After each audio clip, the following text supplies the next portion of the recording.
എഴുതിയ കവിതയാണ്. എൻ്റെ പേര് ശശി PC.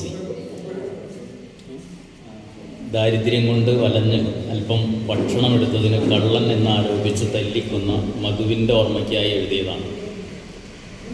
ഇവിടെ വന്നപ്പോൾ അതല്ല യാഥാർത്ഥ്യം എന്നുള്ളൊരു മറുവാദവും ഞാൻ കേട്ടു.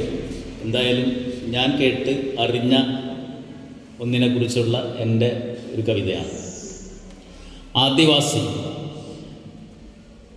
അവന് വാസസ്ഥലം വേണ്ട, കാട്ടിലും നാട്ടിലും അലയട്ടെ.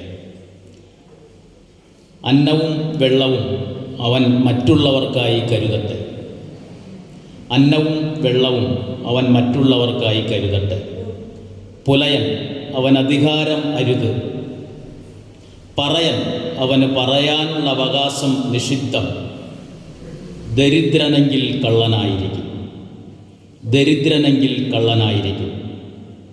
കറുത്തവനെങ്കിൽ നീചനായിരിക്കും, കറുത്തവനെങ്കിൽ നീചനായിരിക്കും. മുഷിഞ്ഞു കറുത്തവൻ മുന്നോട്ട് നടക്കരുത്. മൂന്നും കൂടിയ കവലയിൽ അവനെ വകവരുത്തണം, മൂന്നും കൂടിയ കവലയിൽ അവനെ വകവരുത്തണം. ചുറ്റിലും കൂടി നിന്ന് സെൽഫി എടുത്ത് ആഘോഷമാക്കണം, ചുറ്റിലും കൂടി നിന്ന് സെൽഫി എടുത്ത് ആഘോഷമാക്കണം. നവമാധ്യമങ്ങളിൽ ആഘോഷമാക്കണം. കോട്ടുണ്ട്, സ്യൂട്ടുണ്ട്, കയ്യിൽ മോഷ്ടിച്ച കോടികളും. കൊള്ളക്കാരൻ അവൻ പത്രാസുകാരൻ, കൊള്ളക്കാരൻ അവൻ പത്രാസുകാരൻ, മിടുമിടുക്കനായ രാജ്യസ്നേഹി. കൊള്ളക്കാരൻ അവൻ പത്രാസുകാരൻ, മിടുമിടുക്കനായ രാജ്യസ്നേഹി. നന്ദി.